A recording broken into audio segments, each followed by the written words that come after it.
4 आर्यसत्य व आर्य अष्टांगिक मार्ग। आर्यसत्य दुःख निरोधगामिनी प्रतिपदा।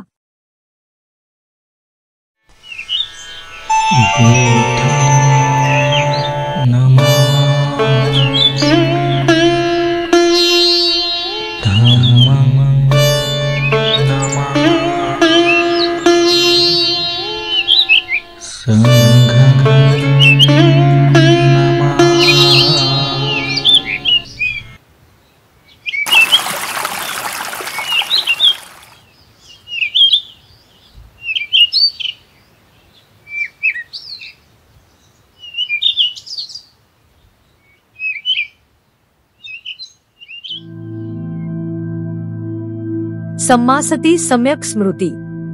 सम्यक स्मृती म्हणजे मनाची सत्य जागृती।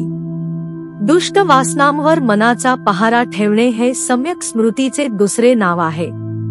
सम्यक स्मृतीला जागरूकपणा आणि विचारीपणा यांची आवश्यकता असते। सम्यक स्मृती म्हणजे ठीक स्मरण, यथार्थ स्मरण, यथार्थपणे जी स्मरण करते किंवा जिच्यामुळे यथार्थ स्मरण केले जाते ती सम्यक स्मृती। महासती पठाण सुत्तात भगवान बुद्ध म्हणतात की भिक्खू शरीराविषयी जागृत असतो, कायानुपश्यती असतो। तो प्रयत्नशील, ज्ञानयुक्त आणि दक्ष असून जगात जे लोभ आणि दौर्मनस्य चेतसिक दुःख किंवा असंतोष आहे त्याला दूर करून वावरत असतो। तो वेदनांविषयी, चित्ताच्या विषयी आणि धर्माच्या विषयी म्हणजेच मनाच्या विषयासंबंधी जागृत, प्रयत्नशील, ज्ञानयुक्त आणि दक्ष असून जगात जे लोभ आणि दौर्मनस्य आहे त्याला दूर करून विहरत असतो। भिक्खूंनो, प्राण्यांच्या विशुद्धीसाठी, शोक आणि कष्ट यांच्या उपशमनासाठी, दुःख आणि दौर्मनस्य यांच्या नाशासाठी, ज्ञानाच्या प्राप्तीसाठी, निर्वाणाच्या साक्षात्कारासाठी ही 4 प्रकारची स्मृतिस्थाने सतीपठ्ठाण एकमेव मार्ग आहे। कायानुपश्यना। भिक्खूंनो, भिक्खू कायानुपश्यना शरीराविषयी जागृत होऊन कसा विहार करीत असतो। भिक्खूंनो, भिक्खू अरण्यामध्ये वृक्षाखाली किंवा घरी एकांतात आसन मांडून शरीराला सरळ करून स्मृतीला जागृत करून बसतो। तो जाणत असता श्वास घेतो आणि जाणत असता श्वास सोडतो। दीर्घ श्वास हळू श्वास घेत असता अनुभव करीत असतो की तो दीर्घ श्वास हळू श्वास घेत आहे आणि दीर्घ श्वास हळू श्वास सोडित असताना अनुभव करीत असतो की तो दीर्घ श्वास हळू श्वास सोडत आहे। तो सर्व शरीराचा अनुभव करीत श्वास घेण्यास शिकतो, श्वास सोडण्यास शिकतो। शरीराच्या एरवही संस्कारांना शांत करीत श्वास घेण्यास आणि श्वास सोडण्यास शिकतो। अशा प्रकारे आपल्या शरीरात कायानुपशी होऊन विहरत असतो। शरीरातील उत्पत्ती धर्माला पाहून, शरीरातील विनाश धर्माला पाहून, शरीरातील उत्पत्ती विनाश विहरत असतो। शरीर आहे म्हणून त्याची स्मृती केवळ ज्ञानाची स्मृती वाढविण्याच्या अर्थाने उपस्थित राहत असते, तो अनाश्रित होऊन विहरत असतो। जगातील कोणत्याही वस्तूला मी माझे म्हणून स्वीकार करीत नसतो। भिक्खूंनो, अशा प्रकारे सुद्धा भिक्खू कायानुपशी होऊन विहार करीत असतो। भिक्खूंनो, भिक्खू चालत बसलेला पहुडलेला ज्या ज्या अवस्थेत त्याचे शरीर असेल त्या त्या अवस्थेत तो त्याला जाणत असतो। भिक्खू जाणत असतो की त्याच्या कृत्यांच्या पाठीमागे कोणी करणारा नाही, कोणी आत्मा नाही, केवळ क्रिया मात्र आहे। भिक्खू या शरीराला त्याच्या अवस्थेप्रमाणे, त्याच्या रचनेप्रमाणे पाहतो। या शरीरामध्ये पृथ्वी महाभूत, जल महाभूत, अग्नी महाभूत आणि वायू महाभूत आहेत। ज्याप्रमाणे कुशल कसाई किंवा कसायाचा शिष्य एखाद्या प्राण्याला मारून त्याचे लहान लहान वेगवेगळे तुकडे करून चौरस्त्यावर बसतो, त्याचप्रमाणे या शरीराच्या स्थितीच्या अनुसार, त्याच्या रचनेच्या अनुसार भिक्खू शरीराला पाहत असतो। भिक्खू पायाच्या तळव्यापासून वर डोक्याच्या केसांपर्यंत खाली त्वचेने बांधलेल्या ह्या शरीराला नाना प्रकारच्या घाणीने भरलेले पाहतो। या शरीरामध्ये केस, रोम, नखे, दात, कातडी, मांस, स्नायू, हडी, मज्जा, वृक्क, काळीज, यकृत, क्लोमक, लिहा, फुफ्फुस, आतडी, लहान आतडी, पोटातील वस्तू, उदरस्थ, शौच, पित्त, कफ, पू, रक्त, घाम, मेद, अश्रू, चरबी, नाळ, नासामेळ, सांध्यातील पातळ पदार्थाज मूत्र हे तो पाहतो. ज्याने कायास्मृतीचा अभ्यास केला आहे, कायास्मृतीचा खूप अभ्यास करून त्यात प्रगती केली आहे, त्याला पुढील 10 लाभ झाले पाहिजे. 1. तो अतिर्थी सहन करतो, उदासपणाला धैर्याने तोंड देतो. त्याला उदासपणा त्रास देऊ शकत नाही. उत्पन्न झालेल्या उदासपणाला तो दूर करून विहरत असतो. 2. तो भयभैरवाला तोंड देऊ शकतो. त्याला भयभैरव त्रास देऊ शकत नाही. तो उत्पन्न झालेल्या भयभैरवाला दूर करून विहरत असतो. 3. शीत, उष्ण, तहान, भूक, डंख मारणारे प्राणी, मच्छर, हवा, ऊन, सरपटणाऱ्या प्राण्यांचे डंख, शिव्या, शाप, दुष्ट भाषा, त्याचप्रमाणे दुःख देणाऱ्या, तीव्र, कटू, प्रतिकूल, अरुचिकर, प्राण घेणाऱ्या शारीरिक पीडांना तो सहन करू शकणारा होतो. 4. सुखपूर्वक विहार करण्यासाठी उपयुक्त अशा ध्यानाच्या 4ही अवस्था सहजगत्या प्राप्त करू शकतो. 5. तो अनेक प्रकारच्या वृद्धी प्राप्त करू शकतो. 6. तो अमानुष, विशुद्ध, दिव्य श्रोत्रांनी 2 प्रकारचे शब्द ऐकू शकतो. दिव्य मानवी आणि जवळच्या शब्दांना सुद्धा तो ऐकू शकतो. 7. दुसऱ्या सत्वांच्या व्यक्तींच्या चित्ताला चित्ताने जाणतो. 8. अनेक प्रकारच्या पूर्वनिवासांना जाणतो. 9. अमानुष, दिव्य, विशुद्ध, चक्षुने लय होणारे, उत्पन्न होणारे, भलेबुरे, सुवर्ण दुर्वर्ण, सुक्तीप्राप्त दुर्गतीप्राप्त सत्वांना जाणतो. सत्वांच्या कर्मानुसार सत्वांच्या उत्पत्तीला जाणतो. 10. आश्रवांच्या क्षयाने चित्ताची जी आश्रवरहित विमुक्ती आहे, प्रज्ञेची विमुक्ती आहे, तिला ह्या जन्मात स्वतः जाणून साक्षात्काराने प्राप्त करून विहार करीत असतो. वेदनानुपश्यना. भिक्खू सुखवेदनांचा, दुःखवेदनांचा, असुख वेदनांचा अनुभव करीत असताना जाणत असतो की तो सुखवेदनांचा, दुःखवेदनांचा, असुख वेदनांचा अनुभव करीत आहे. तो भोग पदार्थांनी युक्त सुखवेदनांचा आणि भोग पदार्थांनी रहित सुखवेदनांचा, भोग पदार्थांनी सहित दुःखवेदनांचा आणि भोग पदार्थांनी रहित दुःखवेदनांचा, भोग पदार्थांनी युक्त असुख वेदनांचा आणि भोग पदार्थांनी रहित असुख वेदनांचा अनुभव करीत असता जाणत असतो की तो भोग पदार्थांनी युक्त सुखवेदनांचा आणि भोग पदार्थांनी रहित सुखवेदनांचा, भोग पदार्थांनी सहित दुःखवेदनांचा आणि भोग पदार्थांनी रहित दुःखवेदनांचा, भोग पदार्थांनी युक्त असुख वेदनांचा आणि भोग पदार्थांनी रहित असुख वेदनांचा अनुभव करीत आहे. अशा प्रकारे आपल्या आतील वेदनांच्या मध्ये तो वेदनानुपशी होऊन विहरत असतो. चित्तानुपश्यना.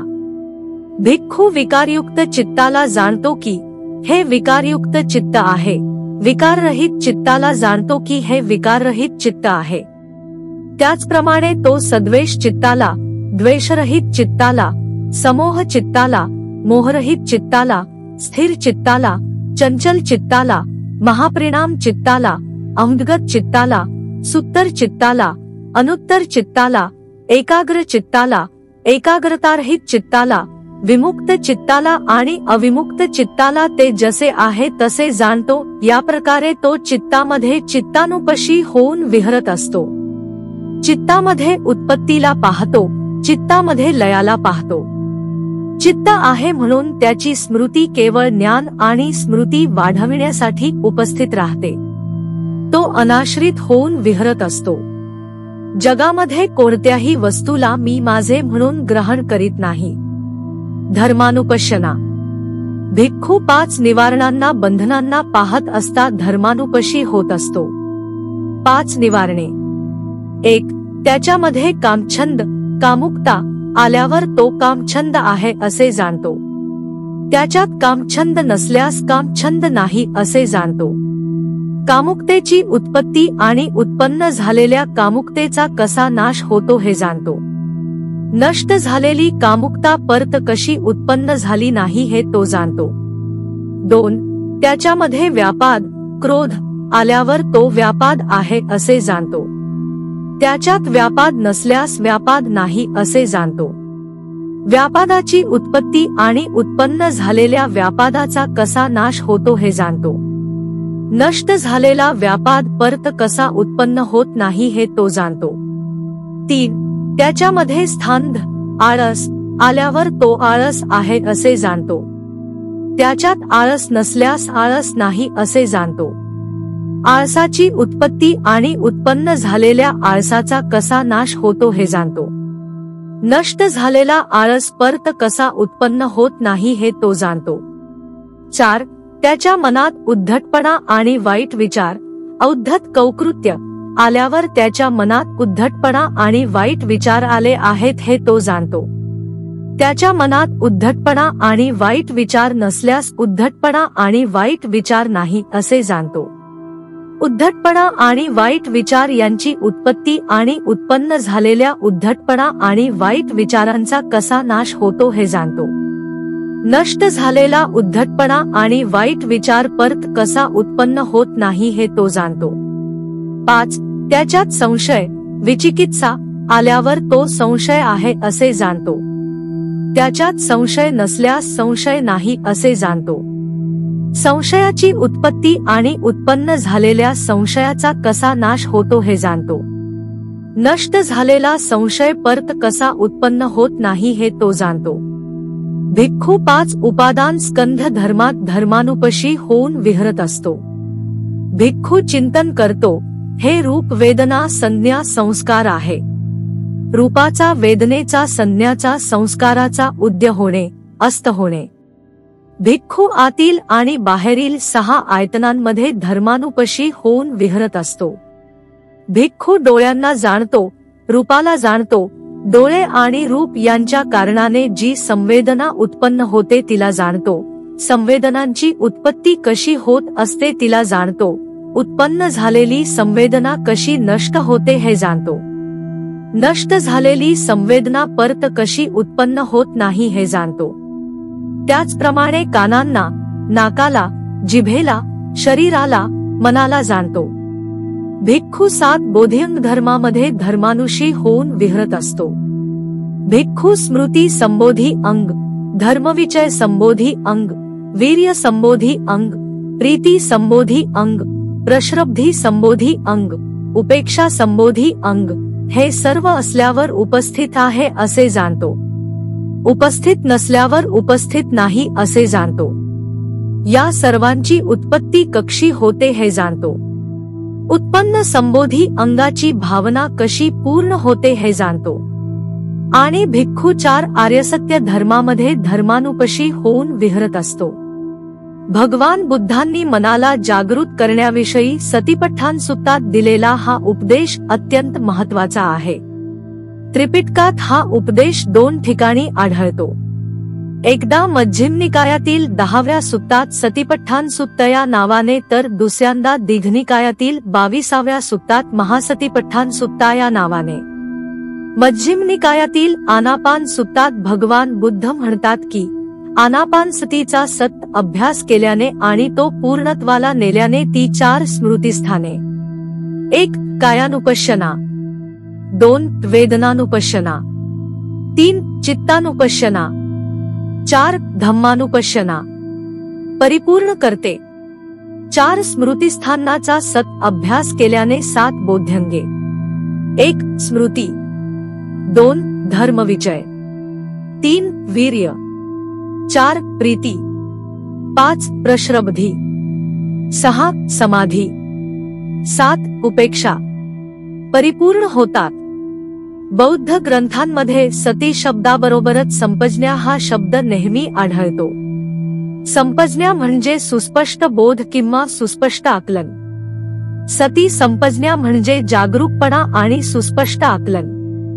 वस्तुमात्रांचे सत्यस्वरूप अज्ञानाच्या अंधकाराने झाकलेले असते, पण सती संपज्ञामुळे त्यांचे यथार्थ रूप दिसते.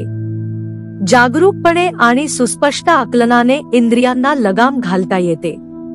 इंद्रिये काबूत आल्यावर वाणीची, शरीराची आणि मनाची अकुशल कर्मे होणार नाहीत.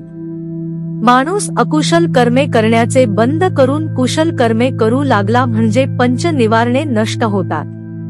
पंच निवारणे नष्ट झाल्यावर आर्य अष्टांगिक मार्गानुसार अप्रमादपूर्वक वाटचाल केल्यावर अज्ञान नष्ट होऊन ज्ञानाचा प्रकाश येतो आणि दुःखापासून मुक्ती मिळते। भवतु सब मंगलम। साधु साधु साधु साधु साधु साधु।